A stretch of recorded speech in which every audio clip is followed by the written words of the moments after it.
Sequels, everyone asks for these, right? Right? A lot of the time we don't. There are a lot of things in this world that do not need a sequel. Case in point. I'm not against most things getting sequels. There are some that improve from the original, on par, and not to sugarcoat it, some are shit. Chunibyou falls on the scale of, you could have made a sequel. The first season was open-ended so you could continue it, but was fine if you left it alone. But you know, money talks.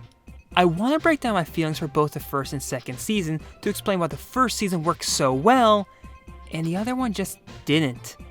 Here's part 1 of why this sequel doesn't work. Part 1. Why is Rika and the others still Chunibyou? Did the writing staff at Kyoani say, we can't sell normal girl figures to these weebs? Quick, backpedal on the characters, we have to keep them quirky. So in a nutshell, they've reverted them back to their original state. Make me wonder if the scene of Yuta telling Rika to no longer be Chunibyou is just ignored and only bothered her for a short amount of time. Did Yuta screaming at Dekimori telling her to get over everything not happen anymore? Or is Dekimori just pretending to be normal for a little bit because her master was? Now within the second season, Yuta does make mention of Rika returning back to her old habits by the first episode, but that's it. It's never really reflected on, even the other characters seem not to notice. Sure, Toka also makes remarks about this too, but that's it. And I don't buy it. And speaking of reverting back, the rest of the crew got the same treatment. Dekimori feels no different than season 1, if a bit more annoying and more cruel towards Nibutani. And thinking about her, I don't remember her trying so hard to fit in within the first season. Just like Yuta, she moved to a school far away to distance herself from her Chunibyou-ness. Why does she keep trying to reinvent herself? I don't fully get it. It's trying to force both a new running joke and a character trait. I thought she was already pretty well liked. And then there's Kumin. Well, she's cute, I'll give her that, but I don't ever think she had much of a character outside of being a good friend and pushing a plot along in the first season. No offense to the 768 people on my anime list that favorited her, I kinda like her too. Though, let's move on to part 2. Part 2, what question does the second season even pose? I can't say every new season of a show has to open with a new question the characters have to solve or explore, except when the first one was already answered. The first season asks a few questions of, what is a Chunibyou? How can it affect their family, friends, and other things like their love life? Look at Toka, Rika's grandparents and mother, and even other people are bothered by it. Her family does not get it. Her mother leaves Rika at her grandparents because she can't handle it, eventually leaving her to move to Toka's apartment, and her older sister only wants her to come to grips with reality, literally trying to smack sense into her. But what question does the second season even pose? I could easily say, I don't know, and there's no one focus on any one thing. I do see they're trying to expand the Chunibyou falling in love and the challenges that brings. Some things the first season already asked and answered. You can only ask the same question twice if you retread the same ground twice. Bleach. You can retread the same ground twice, but either you have to do it better than the first time or add a twist. Spoilers, there is no twist, nor did they do it better. They just went with make the two beyond socially awkward about anything involving a relationship, which I get, they are teenagers. We were all a little awkward back then. But there's a limit, and it gets tiring the more and more you reuse that gag than getting flustered. Then there's other small things like Nibutani and Dekimori's relationship, and Nibutani running for student council or some things. What if there's a fake Mori summer, a sleeping contest to keep the club alive to prove it's valid? If you call most of those questions, it feels like they couldn't just fill one season with just one really good idea. So why not cram it unrelated things to make it more fun? But with all those things, everything just seems to return back to square one without any real progress happening. It's just filler. This leads into part 3. Part 3. The story itself. I will word it simply, it just isn't as gripping and there's problems with the execution. I already explained the lack of focus with all those ideas.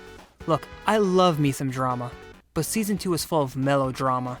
You can't have good drama without good conflict, and they wrote the characters that would cause conflict and introduced a new one. Rika's mom having to go away from work, same with Yuta's parents, which baffles me to even why introduce her in the first season if you weren't going to do anything with Rika's mom. They had Toka go to Italy to learn to cook, only to come back to ultimately do nothing and return back there.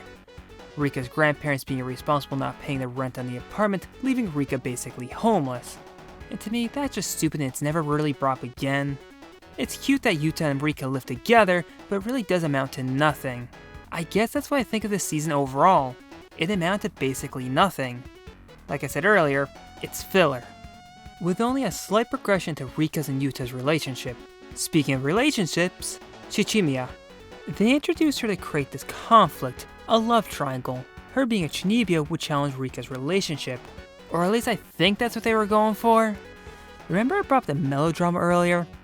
It just feels forced. I get that Rika gets just how close she is to Yuta, and she's very touchy-feely. I understand Rika would not want her around Yuta, and how awkward it'd be if she moved in the same apartment complex as him. Finally, I get catching feelings for another can create conflict in a romance story, especially given the history between Chimichia and Yuta being close childhood friends and making Yuta into Chunibyou. But why does she pose a problem? Because she basically does nothing. She never made a move. She only breaks down that one time, and everything is fine shortly after.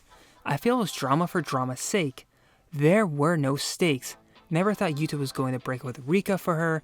Never thought Yuta was going to go behind Rika's back to see her, because that just never happened. We only got a quick scene for realizing, oh hey, I like this dude. I probably was not as gripping, and the first season had things built up over time. Yuta and Rika becoming friends, going out and learning about each other and what makes each other tick. Then Rika disappears out of nowhere after Yuta had crushed her telling her to stop being a Chunibyou, and thus that built up tension and it felt earned. And the first season gave time for the characters to breathe, even as early as the first episode, helping us learn a few nuances of the characters, and there were consequences to actions, but not here. Now that all those distractions with the additional plot lines that went nowhere because they were filler, took focus away and didn't help the overall narrative. Then there's the overarching plot that the second season tried to do, with this card and tokens. It's sort of hinted out here and there with a few shots to foreshadow something's going on, and Rika sneaking out during the night. But even when Yuta barely remembers it, it just feels weak. A special date I don't remember the show ever bringing up, and this was just so Rika could prove her love for Yuta? Something that she already had? Making this kind of super cool and well animated sequence just feel empty. The substance just wasn't there compared to the breakdown Rika and Yuta had at the end of season 1. I suppose that's my other big problem, the lack of substance. To make a scene feel impactful, there has to be weight. There were no stakes. There was no real love triangle. There was barely any build-up. There was only melodrama. The final problem I have is the ending. I find a romance anime should have, you know, a romantic ending. A meh ending to a good show can make a small impact overall, but not harm it, just take an otherwise good show. But to screw the audience joke, I will spoil the ending here. A phone call comes in during the big kiss. I could live if this wasn't the final episode, but when the side characters say, "Oh, come on!" I get they were trying to be tongue-in-cheek, but it just falls so flat. It feels like the first season did its hardest to avoid these kind of pitfalls, but this season says, I'm doing it. Oh, and there's also the side plotline of falling in love makes him less of a Chunibyou. I guess being loved makes you less cringe? Maybe? Look, I've been 15. It doesn't. But this brings me to my last part, my observations. Part 4, just some nitpicks and observations. To start, I really won't go into any details. Why does the second season give some people interest in a person of the same sex a sexually aggressive edge, as in sexual harassment, like forcing them onto another, or just being plain creepy? I know this scene's supposed to come off as a joke, but ever hear of no means no? And this girl needs to go on the list. And speaking of the fake Mori Summer, the illusions this season, while wonderfully animated, seem unnecessary. I always liked the first season's use of these imaginative scenes were used to great effect because eventually reality would sink in and nothing would actually happen. There'd never be a winner. But using them to defeat her, or have Chunibyou in the second to last episode be defeated, the first season went out of its way to show this was pretend and ultimately resulted in nothing. They were delusions and nothing more. The only time they had any kind of weight it was when Toka smacked the characters in the head with a metal ladle to bring them back to reality, except during this season, she was in Italy. But I feel that's really all I have to say why I don't care as much for Chunibyou Season 2. I still had some fun, it isn't bad, just as a fault to something I really enjoyed, it just doesn't live up to the first season. Thank you for watching us all the way through though. I'd love to hear your opinions on Chunibyou as a whole. Maybe you saw things I didn't see in the second season, or you completely agree, or something's else. I would love to know.